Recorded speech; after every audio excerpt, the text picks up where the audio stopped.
পথ বেঁধে দিল বন্ধনহীন গ্রন্থি, আমরা দুজন চলতি হাওয়ার পন্থী। রঙিন নিমেষ ধুলার দুলাল, পরাণে ছড়ায় আবির গুলাল। ওড়না ওড়ায় বর্ষার মেঘে দিগঙ্গনার নৃত্য, হঠাৎ আলোর ঝলকানি লেগে ঝলমল করে চিত্ত। মা, তুমি তুমি এতদিন কোথায় ছিলে মা? এখানে কি করে এলে মা? তুমি জানো তোমার জন্য আমার কত মন খারাপ করছে। চলো না, তোমাকে আমি লাট সাহেবের কাছে নিয়ে যাই। কেন? তোমার সঙ্গে লাট সাহেব দেখা করতে চেয়েছে। চলো না মা। না না ভেলকি, কোথাও যাব না, আমি কোথাও যাব না। আর তোকেও কোথাও যেতে হবে না। হ্যাঁ চল, আমরা আমরা এখান থেকে একসঙ্গে পালিয়ে যাই। হ্যাঁ, ওরা ওরা আমাদেরকে একসঙ্গে থাকতে দেবে না ভেলকি। চল এখান থেকে চল, আর সময় নষ্ট করিস না, চল তুই। না গো মা, লাট সাহেব খুব ভালো, কত ভালোবাসে আমায়। জানো মা, লাট সাহেব আমার জন্য কি কি করেছে? নাই আমাদের কনক চাপার কুঞ্জ, বনবীতিকায় কীর্ণ বকুল পুঞ্জ। হঠাৎ কখন সন্ধ্যা বেলায় নাম হারা ফুল গন্ধ এলায়। প্রভাত বেলায় হেলা ভরে করে অরুণ কিরণে তুচ্ছ, উদ্ধত যত শাখার শিখরে রডোডেন্ড্রন গুচ্ছ।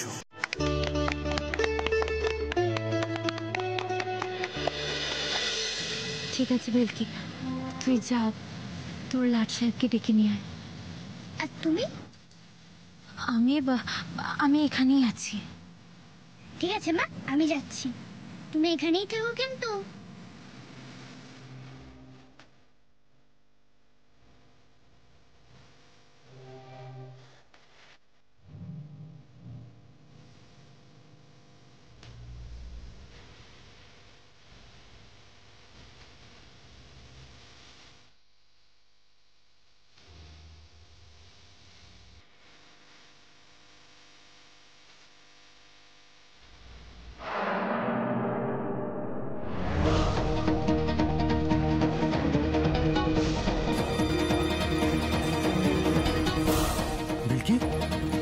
কি হয়েছে? তুই এভাবে ছুটছিস কেন? মা, আমার মা। তোর মা? হ্যাঁ বলেছে, আমার মা আমাকে নিতে এসেছে। কোথায় সে? ওই তো ওইদিকে দাঁড়িয়ে আছে, তোমার সঙ্গে দেখা করবো বলেই তো নিয়ে যাচ্ছিলাম। চল চল চল চল, আয়। এসো এসো আমার সাথে। ওই তো আমার মা।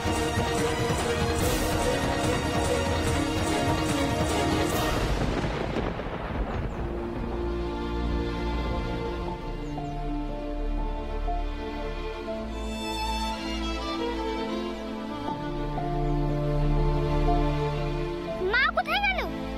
এখানেই তো ছিল। মা, ও মা।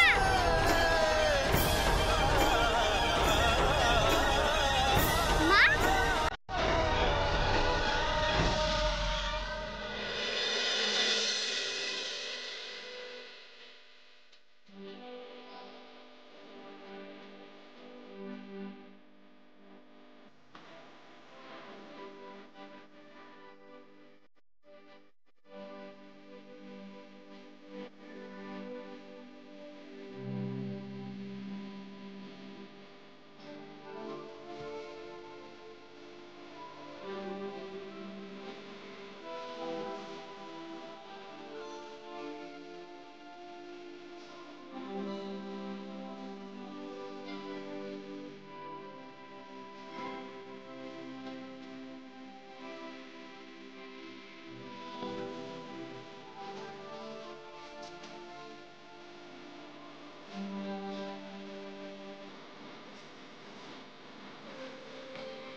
কি ব্যাপার? হ্যাঁ, তোমার তো দেখছি কালকের রেশ কাটতেই চাইছে না। কালকের দিনটা এত ঘটনাবহুল, এত তাড়াতাড়ি রেশ কাটে? তার ওপর তোমার ওই নাচ, আহা! আমি তো আবার ফ্ল্যাট হয়ে গেলাম, কিছুতেই মাথা থেকে বের করতে পারছি না। এই শোনো, আমি না অত আহামরি কিছু নাচতে পারি না, ঠিক আছে? শুনুন মশাই, আপনার মুখে না আমি আমার বউয়ের কোনো সমালোচনা শুনতে চাই না। নিজের কাজ করুন, যান রুমালটা নিয়ে আসুন।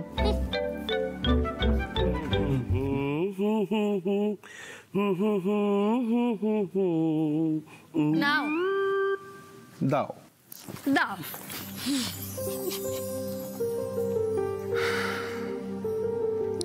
জানো বকুল, কাল আরো ভালো করে বুঝতে পারলাম ভালোবাসা আর ভালো থাকার ফারাকটা কি। কিভাবে? কাউকে ভালোবাসলে যে তাকে সহজে পাওয়া যায়, বা দুটো মানুষ একাত্ম হওয়ার পরও সারা জীবন একসঙ্গে কাটাতে পারে, তার কোনো সিওরিটি নেই। হ্যাঁ, মানে ওই শবনম আর যশের ব্যাপারটা তো আমি তোমার থেকেই জানতে পারলাম। দেখো, শবনম আমার এত ভালো বন্ধু, অথচ ও আমাকে বিষয়টা বলেইনি। পুরো কষ্টটাও ও নিজের মধ্যে চেপে রেখেছে। মেঘরাজের কথাটা ভাবো, ভালোবাসা পাওয়ার পরও তাকে হারিয়ে ফেলা, এই কষ্টটা বড় মারাত্মক। বকুল, তুমি আমরা খুব লাকি জানো। মানে আমরা ভালোবাসি, আমরা একসঙ্গে থাকছি। তুমি ভালো আছো তো আমার সঙ্গে? দেখো, আমি কিন্তু আছি, আমি কিন্তু সত্যি ভালো আছি বকুল। দেখো, আমাদের জীবনে যে কোনো সমস্যা নেই তা কিন্তু নয়, কিন্তু এই সমস্যা আমাদের সম্পর্কে এফেক্ট করে না, অ্যাটলিস্ট আমার তো করে না। বকুল, তুমি আমার জীবনে আসার পর থেকে আমি নিজেকে আরো বেশি করে চিনেছি। জীবন সম্পর্কে দৃষ্টিভঙ্গি বদলেছে আমার। আমিও তো নিজেকে নতুন করে চিনেছি। কিন্তু আমার বন্ধুদের কথা শুনে না আমার কেমন ভয় করে, ইনসিকিউর লাগে। মনে হয় আমাদের মধ্যেও যদি কোনো কারণে দূরত্ব আসে। কিন্তু বকুল, আমি না রোজ রোজ আরো বেশি করে বুঝতে পারি তুমি আমার কাছে কি। তুমি না থাকলে আমার পৃথিবীটা শূন্য, জীবনটা স্বাধীন। আমাদের পৃথিবীটা তো আলাদা নয়। তুমি যত যুগ চাইবে আমি তোমাকে ঠিক এইভাবেই জড়িয়ে ধরে থাকবো, তোমার বন্ধু থাকবো, তোমার পাশে থাকবো সব সময়।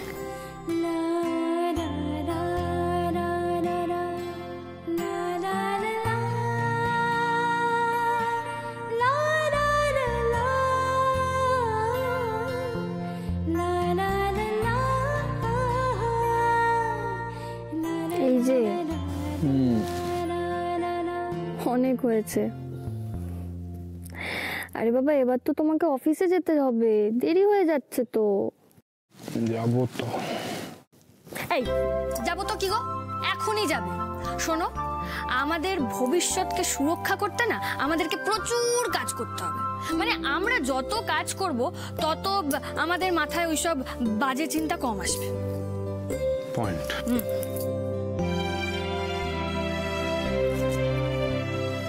এই বকুল, আমি তো ভুলেই গেলাম, তুমি কি একটা বলবে বলছিলে, পরীক্ষার হলে কিছু একটা হয়েছিল।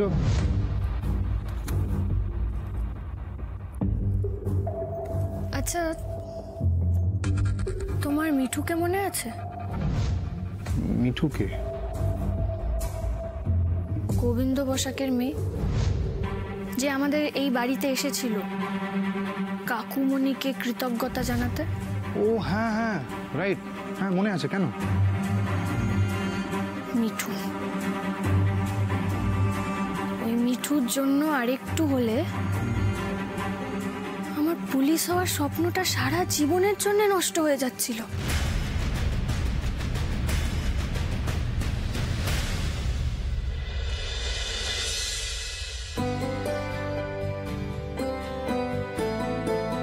দেখো কালকে সবাইকে কি সুন্দর লাগছিল না?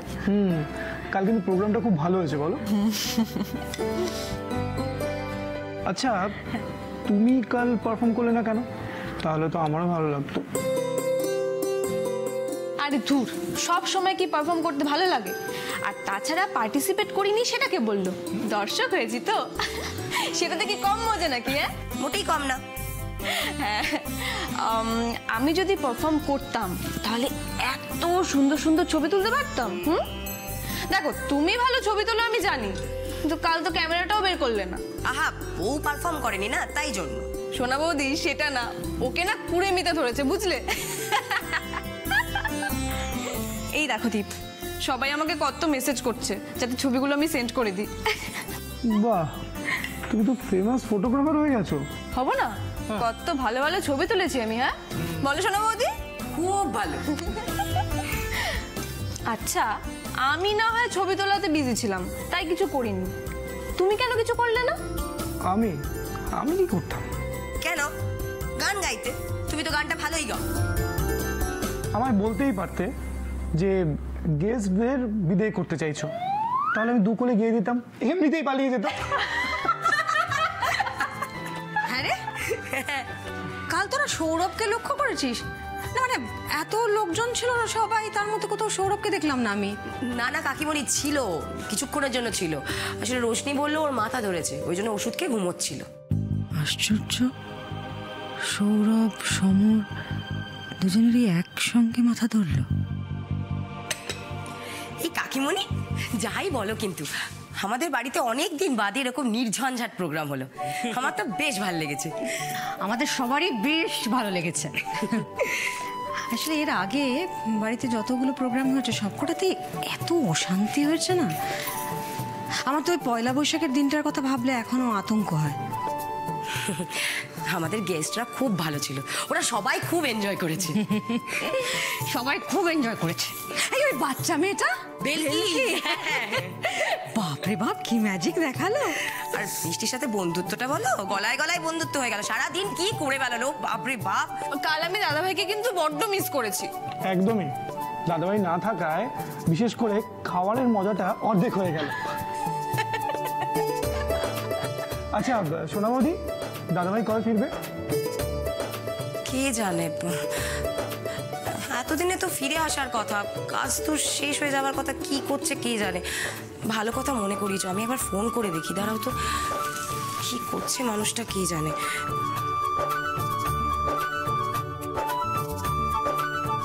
আচ্ছা ঋষিরা কোথায়? এখনো তো নিচে নামলো না। দাঁড়াও দাঁড়াও, কাল আমরা যা জ্বালিয়েছি না ওদের, আজকে রোম্যান্সটা কমপ্লিট না করে নামবে তুমি ভাবলে কি করে? হ্যাঁ হ্যালো, কি গো তুমি কবে ফিরছো? ওদিকের কাজ শেষ হয়নি এখনো? সে কি, কেন কি হয়েছে? ঠিক আছে, সাবধানে থেকো তুমি। হ্যাঁ এদিকে সব ঠিক আছে। হ্যাঁ সোনা বৌদি, আমি কথা বলবো। এইসব কথা বলবে, দাঁড়াও দাঁড়াও, ধরো। হ্যালো দাদাভাই, তুই কবে ফিরছিস? আরে ধুর, শোন না, তুই তাড়াতাড়ি চলে আয়, তোকে খুব মিস করছি। আর আরে না না, সেটা কিছু না। আচ্ছা আগে বল, তুই আমার জন্য কি আনবি?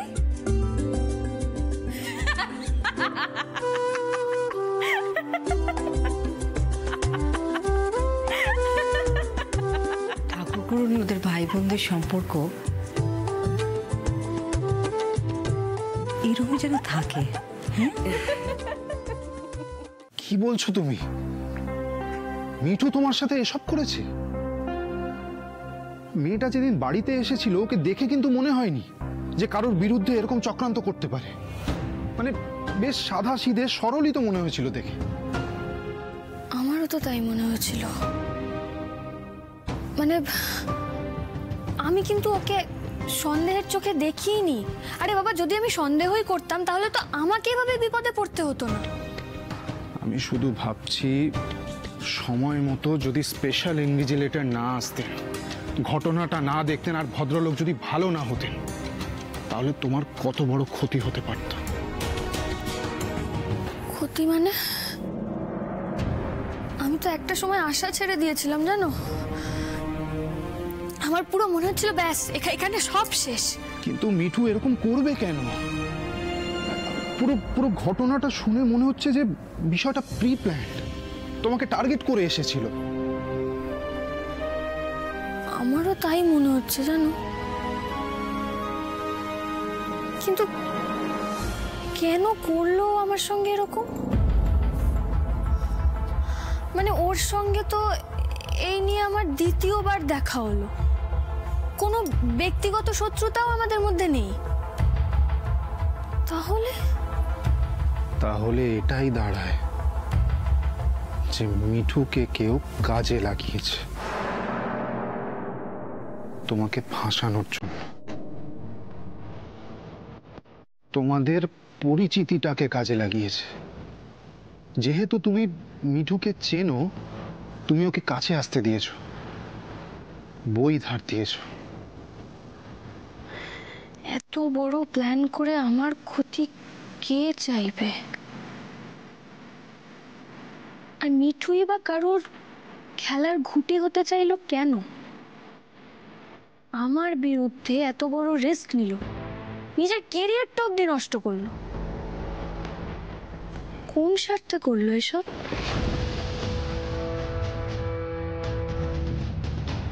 অথচ তুমি জানো, আমার যখন মিঠুর সঙ্গে কথা হচ্ছিল, ও কিন্তু আমাকে বলল যে ওই গোবিন্দ বসাকের খুনের বিষয়টা নিয়ে ওদের বাড়িতে নাকি প্রচুর ঝামেলা হয়েছে। মানে খুব অভাবের সংসার, এমনকি কাকুমণি পর্যন্ত ওদেরকে হেল্প করা বন্ধ করে দিয়েছে। টাকার দরকার খুব, মানে ওর চাকরিটা খুব প্রয়োজন। তাহলে এত কিছুর পরেও এরকমটা কেন করলো, এটার জবাব আমি ওর থেকে নিয়েই ছাড়ব। বকুল, এবার বেরোতে হবে আমাকে। শোনো, তুমি একটা কাজ করো, যখনই বেরোবে ঘর থেকে লক করে বেরোবে। লক কেন? দেখো, আমি কাউকে সন্দেহ করতে চাইছি না, কিন্তু সতর্ক না হয়েও পারছি না। তাই কাল থেকে যখনই বেরোচ্ছি ঘর লক করে বেরোচ্ছি। হ্যাঁ বুঝেছি, কিন্তু কারণটা কি? কারণ হলো আমাদের এই ঘরে কোম্পানির অনেক কনফিডেন্সিয়াল ফাইল আছে। সেই ফাইলগুলো থেকে যদি একটাও মিসপ্লেস হয়, আমাকে জবাবদিহি করতে হবে। বুঝলাম। তাছাড়া এই ঘরে আরেকটি মূল্যবান জিনিসও তো আছে।